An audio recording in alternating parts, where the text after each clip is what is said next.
Fala galera, estamos aqui para mais uma aula de biologia. Desta vez o tema será ácidos nucleicos. Simbora? Vamos lá então. O que são esses ácidos nucleicos? Qual é a composição química dele? E para que eles servem? Vamos tentar entender agora a molécula do ácido nucleico para depois aplicarmos um pouquinho quanto à funcionalidade, tá bom? Então simbora. O que são esse ácido nucleico? O que é um ácido nucleico? É simplesmente uma macromolécula, tá? E que lembram de macromolécula? São moléculas orgânicas que podem ser formadas por várias subunidades. Tá legal? Lembra? Existe o exemplo do carboidrato, onde a menor unidade do carboidrato é o monossacarídeo, lembra? Então, os ácidos nucleicos também pertencem a esse mesmo tipo de classificação. E é isso que é importante que vocês entendam, tá? Então, do que é feito? Vamos lá. Os ácidos nucleicos são feitos basicamente de nucleotídeos. O que eu quero dizer com isso? O que é um nucleotídeo? O nucleotídeo é uma subunidade desta macromolécula. Então lembra que macromolécula é um conceito de unidades que podem ser formadas por várias subunidades. Então o nucleotídeo ele é a menor subunidade. Então o que vai acontecer? Cada subunidade vai se interligar uma à outra. Mas vamos observar agora o que compõe esta subunidade chamada nucleotídeo, que forma o famoso ácido nucleico. Tá legal? Então vamos lá. Quando eu observo um nucleotídeo, eu estou observando um conjuntinho de várias porções, de vários compostos. Então vamos lá que pensa assim, são várias caixas uma dentro da outra, tá?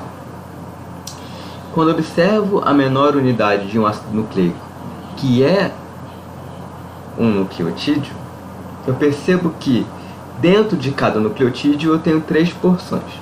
Eu tenho o fosfato, eu tenho a pentose e eu tenho a base nitrogenada. O que é o fosfato? Fosfato é um radical de fósforo que está ligada nessa molécula de nucleotídeo. A pentose é a base nitrogenada que está... que compõe esse nucleotídeo? Três porções. O fosfato, que é um radical de fósforo. A pentose, que é um açúcar composto por 5 carbonos, tá? E a base nitrogenada, aonde essa base nitrogenada corresponde à identidade deste nucleotídeo. Então, cada nucleotídeo vai ter uma variação na sua base nitrogenada. E a base nitrogenada correspondente ao nucleotídeo vai dar a ele a identidade. Ou seja, o nucleotídeo que tem como base nitrogenada a adenina vai ser identificado com a letrinha A. Por quê? Porque aquele nucleotídeo tem como base nitrogenada a adenina. E se for timina, T. Guanina, G. Citosina, C. E no caso do RNA, uracila, U. Ok? Então a identidade de cada nucleotídeo é formada por qual base nitrogenada que está dentro dele. Ok? É por isso que nessa matéria, quando vocês estudam ácido nucleico, vocês veem aquela sopinha de letras, sabe? Aquele A, C, T, G, A. Que raios é isso? São basicamente nucleotídeos um do lado do outro. E a maneira que eu identifico ele é a partir da base nitrogenada. Então o nucleotídeo que tem base nitrogenada A, eu coloco A. O que tem T, coloco T. E por aí vai. Ok? Beleza. Entendendo agora o que é um nucleotídeo, a gente consegue fazer uma diferença entre o nucleotídeo de DNA e o nucleotídeo de RNA. Por quê? O nucleotídeo de DNA tem como seu açúcar a desoxirribose e de RNA tem a ribose. E o que é isso? Vamos entender.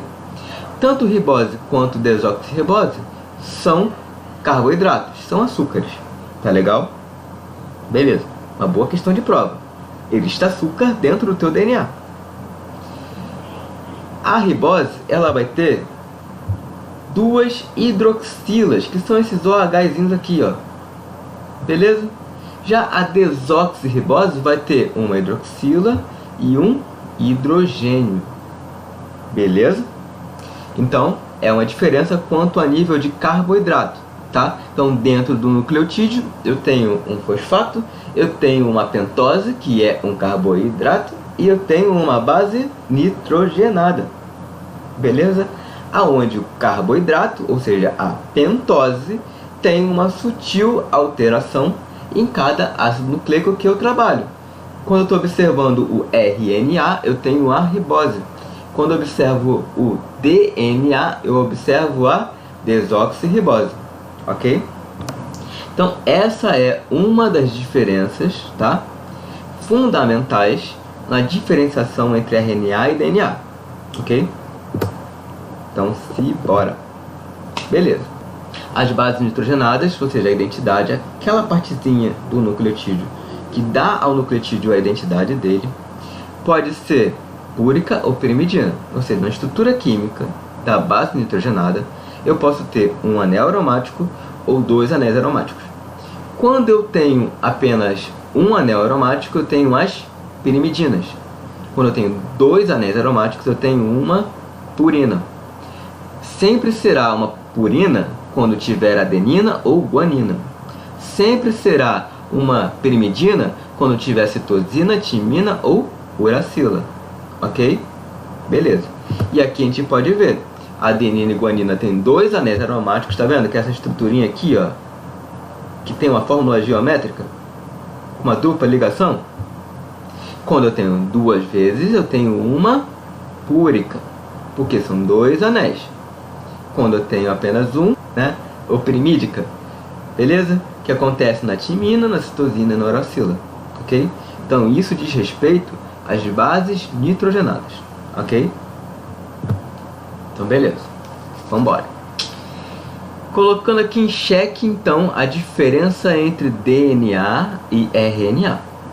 Numa molécula de DNA, eu vou ter como base nitrogenada exclusiva a timina. Então no DNA eu tenho timina como base nitrogenada exclusiva. No RNA, eu vou ter como base nitrogenada exclusiva a uracila, ok? Então, timina, DNA, uracila, RNA, ok? Beleza. Já na molécula de DNA, eu tenho uma molécula que é fita dupla, e na molécula de RNA, eu tenho uma fita simples, ok? Beleza.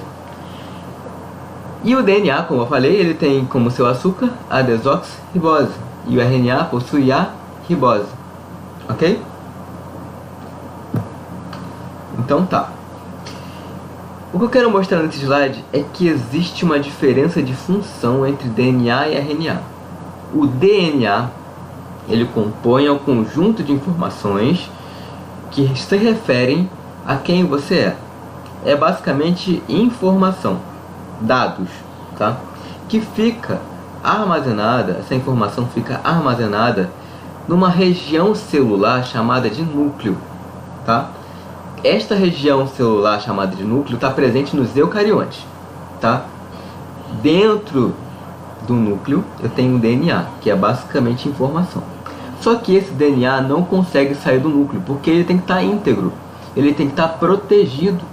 Então quem é que vai sair do núcleo? Quem é que vai conseguir sair do núcleo para que essa informação que está ali no DNA seja lida, para que ela seja expressa? É uma molequinha de RNA. E para que isso possa acontecer, existe um fenômeno chamado de transcrição. Por quê? A informação está escrita, tá? Escrita em DNA, só que a informação não sai do núcleo, o DNA não sai do núcleo, perdão. Então como é que essa informação vai sair do núcleo, já que o DNA não sai do núcleo? Existe um conjunto de proteínas que vai copiar essa informação do DNA para uma molécula de RNA, que nós chamamos de RNA mensageiro. Então esse processo de cópia de informação que está no DNA para uma outra molécula chamada de RNA mensageiro, feita por proteínas, se chama transcrição, ok? Então a informação está no DNA, está dentro do DNA, e essa informação precisa sair do núcleo, onde tem a caroteca, e ir para o citoplasma, porque lá onde vai ter a expressão dessa característica. Então o primeiro passo é copiar essa informação. É como se um colega teu estivesse numa sala de aula, ele não pudesse sair da sala de aula, mas ele precisasse dar um recado para uma pessoa que está na turma do primeiro ano, que é lá no andar de baixo. Então você escreve um bilhetinho para esse amigo, entrega para ele e fala: fulaninho, vai lá porque eu não posso sair daqui. E a pessoa vai lá e entrega esse recado lá no primeiro ano. É basicamente isso, você está transcrevendo a informação, tá? Por isso que é transcrição. Beleza. Tem um processo chamado de tradução, que é simplesmente a expressão daquele recado que foi entregue. Então o RNA mensageiro, ele possui informação que veio do DNA. Ele copiou um trechinho de informação, ok? Esse trechinho de informação, ele precisa ser lido. Então ele vai ser traduzido.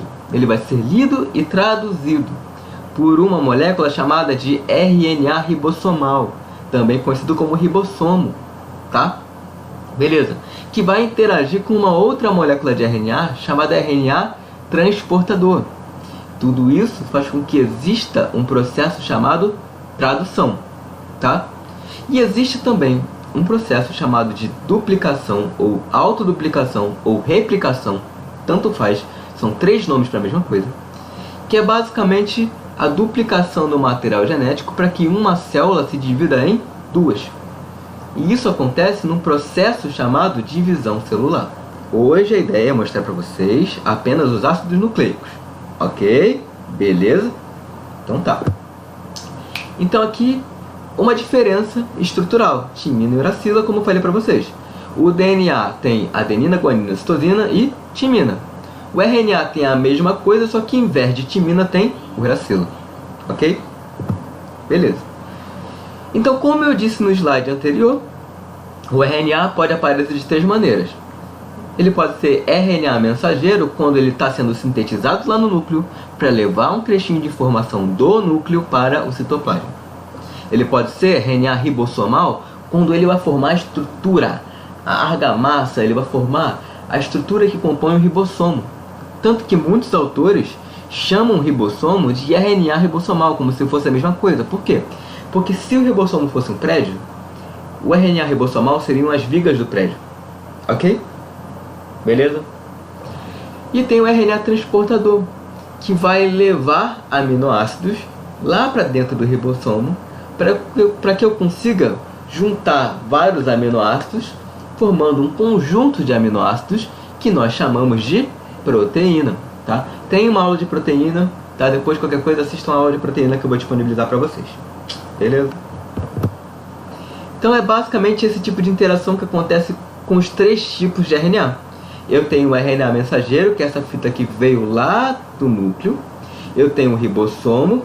Lembrando, o ribossomo ele é feito de RNA ribossomal, tá? Que vai estar fazendo com que esse processo todo aqui que eu estou desenhando, que se chama tradução, aconteça. E eu tenho o RNA transportador, que vai estar levando aminoácidos para o ribossomo, para que esse conjunto, essa tríade, trabalhe junto, tá? E fabrique proteínas, num processo chamado de tradução. A gente vai entender melhor tradução numa próxima aula, tá? Hoje é ácido nucleico, beleza? Então vamos só entender agora a estrutura molecular de cada uma dessas moléculas, tá? O DNA possui uma estrutura de fita dupla, com uma interação entre as bases nitrogenadas que compõem cada nucleotídeo de cada fita, formando uma ponte de hidrogênio. Então vou repetir. O DNA é composto por uma fita dupla, onde cada nucleotídeo de cada fita interage um com o outro, um de frente para o outro, formando uma ligação chamada de ponte de hidrogênio. Beleza. Mas aí você me pergunta, tá bom, pessoal, eu entendi, o DNA tem informação de quem nós somos, mas se formos parar para pensar, é muita informação. E eu concordo contigo. É muita informação, que são centímetros e mais centímetros de DNA, tá? E como que toda essa informação consegue caber dentro da célula? Através de um fenômeno chamado de compactação. Então o DNA ele é compactado para que ele consiga caber em um espaço pequeno, formando uma estrutura muito bem conhecida de vocês, chamada de cromossomo, tá legal? Então o que é o cromossomo? Cada cromossomo corresponde a uma fita de DNA compactada, onde eu tenho regiões mais compactadas e menos compactadas, que se chama heterocromatina e eucromatina, que eu não vou entrar no mérito nessa aula, isso é genética, tá? Mas o que eu quero que vocês entendam é o seguinte, que esse material genético ele tem que ser compactado para ele caber dentro da célula, tá legal? Então aqui eu tenho um cromossomo duplicado, onde ele está compactado. Então eu tenho a fita aqui, e ela vai se enrolando. É igual quando você vai soltar pipa e coloca aquela linha ao redor da lata de leite ninho para soltar pipa. Não sei quantos de vocês já fizeram isso. Você tem metros e metros de linha que você consegue carregar para lá e para cá numa lata de leite ninho. Então é basicamente isso. Você tem uma fita de DNA que está enrolada em proteínas que vão se compactando e formando uma estrutura chamada de cromossomo. Então cada cromossomo corresponde a uma fita completa de DNA, tá legal? E cada trechinho dessa fita, cada porção dessa fita, eu vou chamar de gene. Então o que é gene? É um trecho de DNA correspondente a uma característica, tá? Isso a gente vai ver melhor em genética, mas já para dar essa pitadinha para vocês, tá? Beleza. E tem outro conceito muito importante dentro desse assunto de DNA, que é o conceito de cariótipo e genoma. Com certeza vocês já ouviram falar em genoma, projeto genoma humano, né? O que é um genoma? É o conjunto de todas as informações, ou seja, todas as variações possíveis de uma molécula de DNA presente em uma espécie. Então, por exemplo, quando eu quero fazer o genoma humano, eu vou ver todos os genes possíveis dentro da espécie humana, tá? Por exemplo, existe gene para cor de olho azul, existe gene para cor de olho castanho, ok? Já no cariótipo, é o conjunto de DNA, ou seja, o conjunto de fitas de DNA de cada indivíduo. Então, se eu for fazer o meu cariótipo, eu vou perceber que eu tenho olhos castanhos, e só isso, ok? Mas se eu quiser olhar para o genoma da espécie humana, eu vou ver que existe para a espécie humana tanto olhos castanhos quanto olhos azuis, ok? Então, cariótipo é conjunto de todas as moléculas de DNA de um único indivíduo. Genoma, eu vou ver todas as variações genéticas possíveis dentro de uma espécie, ok? Então tá. E para terminar, vamos entender como que acontece aquele pareamento. Lembra que eu falei que cada fita vai parear com a outra fita do outro lado? Esse pareamento acontece por causa das bases nitrogenadas? Então, pensou em pareamento, pensou em Agnaldo Timóteo Gal Costa. Agnaldo Timóteo Gal Costa. Por quê?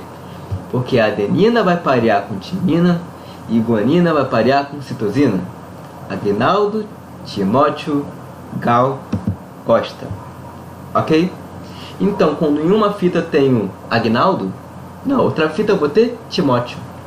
Quando eu tenho numa fita Gal e na outra eu vou ter Costa. Então, em uma fita eu tenho adenina e a outra eu vou ter timina. Numa fita eu vou ter guanina e na outra eu vou ter citosina, tá? E o inverso também é válido. Como assim? Se numa fita eu tenho timina, na outra eu vou ter adenina. Se numa fita eu tenho citosina, na outra eu vou ter guanina, tá? Beleza? E por fim, a regra de Chargaff. É uma regra fácil de entender. Por quê? Se toda vez que eu tenho adenina eu igualo a timina e toda vez que eu tenho guanina eu igualo a citosina, eu posso dizer que a soma de adenina com guanina é igual à soma de timina com citosina. Por quê? Porque se toda vez que eu tenho adenina eu tenho timina e guanina eu tenho citosina, se eu somar esses dois eu vou ter o mesmo número do somatório desses dois.